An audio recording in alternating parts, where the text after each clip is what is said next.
Okay, I've got an outstanding video for you guys today because in this video we are going to be examining and correlating ASET imagery with round brilliant cut diamonds of various grades, going from GIA good all the way up to one of our signature hearts and arrow diamonds.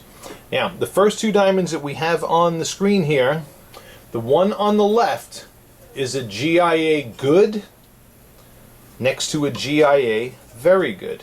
Okay, and I've got the ASETs up on the screen, and in the diamond on the left you could see very clearly those areas of leakage and those areas of greens which are contributing to darker reflections that you see happening in there. And of course you can see bright reflections as well in this diamond. A GIA good, that doesn't mean it's all windows, i.e. facets not reflecting light. Of course there will be some. You can also see the really chaotic symmetry on this diamond. Okay, it's not really very symmetrically cut. And alongside of it, and you got the ASET up on the screen there too, is a GIA, and this one gets a very good. Okay, so the grade right under excellent.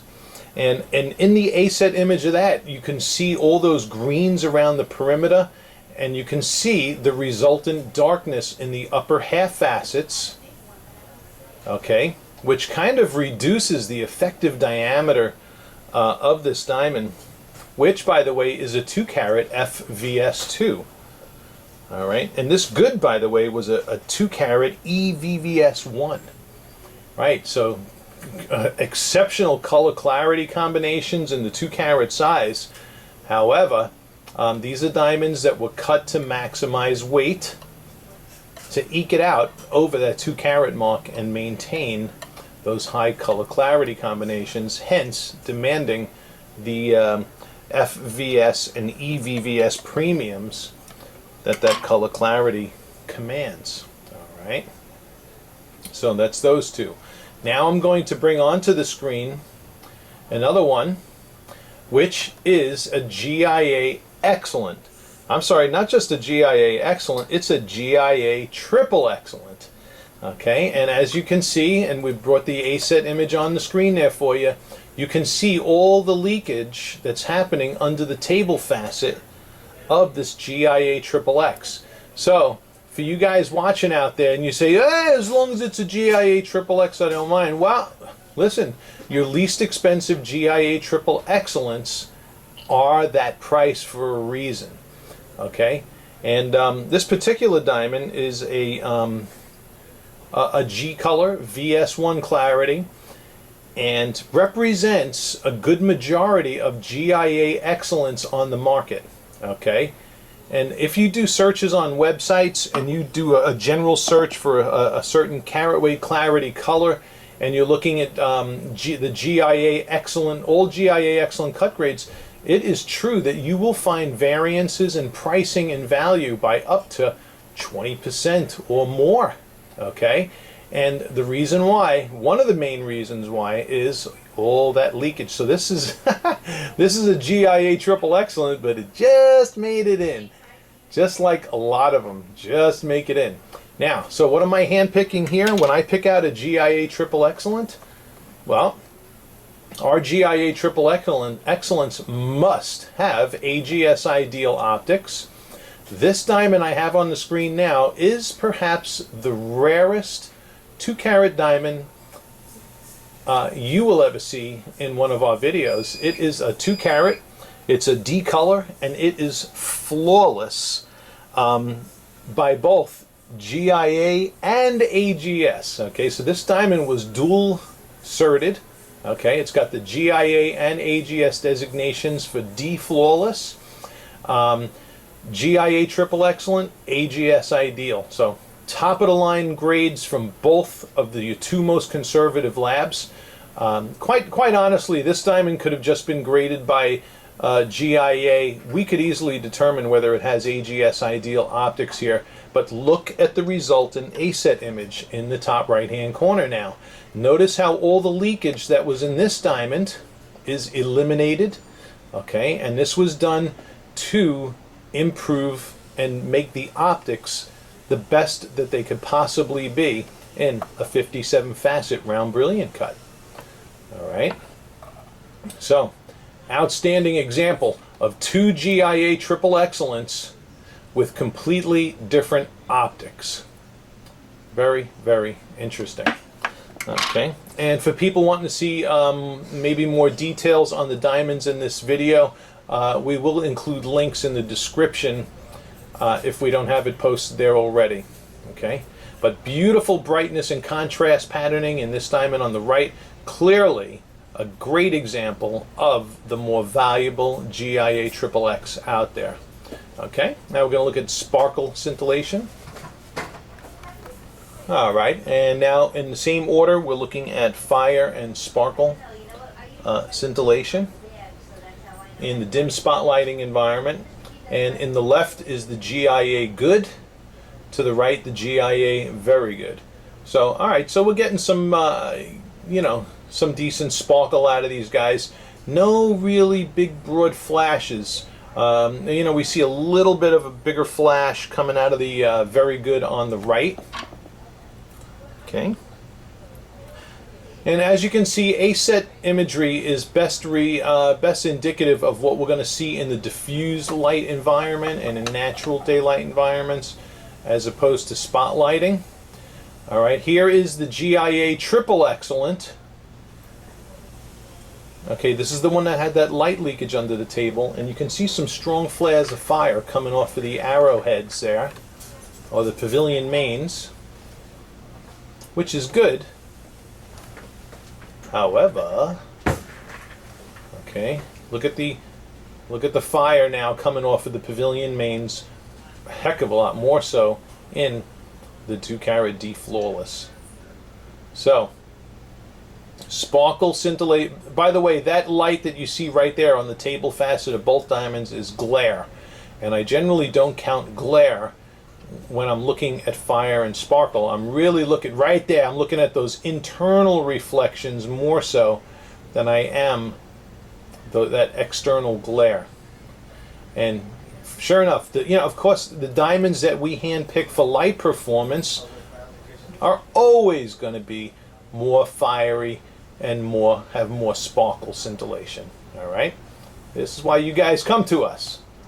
All right, and let's look in stronger spotlighting. Okay, now we have the volume turned up in the spotlighting. We got a lot of spotlights going on right now as we're looking at fire and sparkle. So whenever you increase the amount of lights, of course, you're going to see more bling factor. All right, and no matter what it is you're looking at. So there are those first two.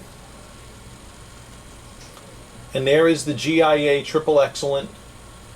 Now this is under what I generally refer to as spotlighting on steroids. And we're seeing the more superior fire now out of the GIA triple excellent, but that's the one with the light leakage.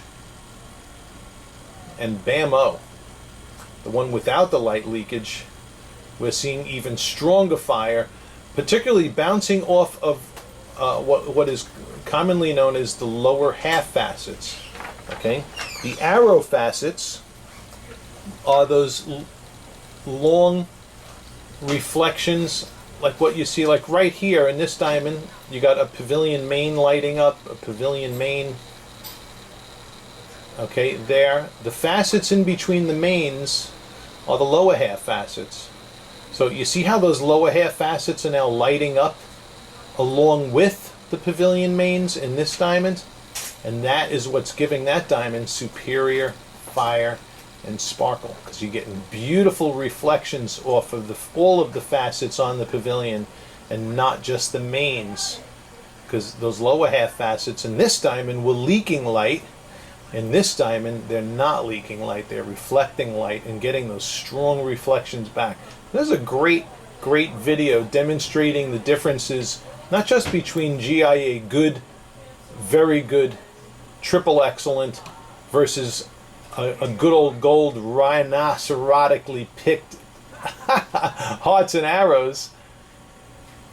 But you know, you see in the whole gamut here. It's a nice nice demonstration and teaching video for the GIA cut grading system and how it correlates to ASET technology. All right, very, very good.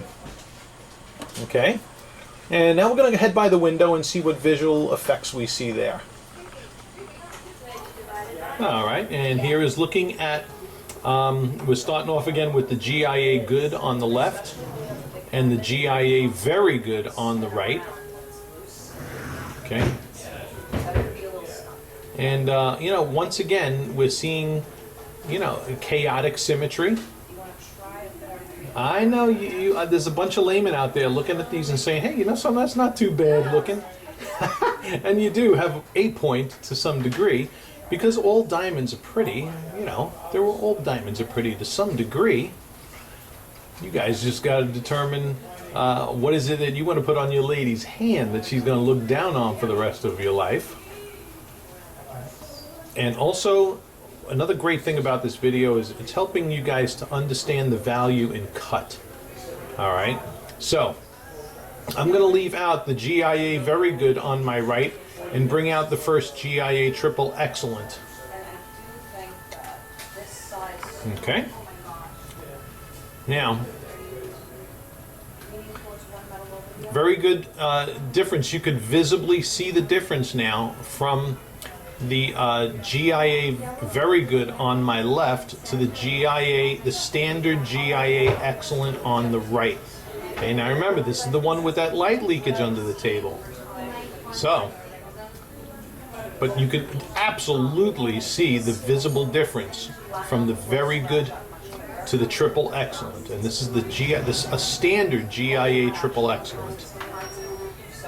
I would also add that its optical symmetry, you can see in the ASET image there, is a pretty decent, you know, it looks like it may even have an arrows patterning going on, but you could absolutely see the issues of brightness between these two diamonds.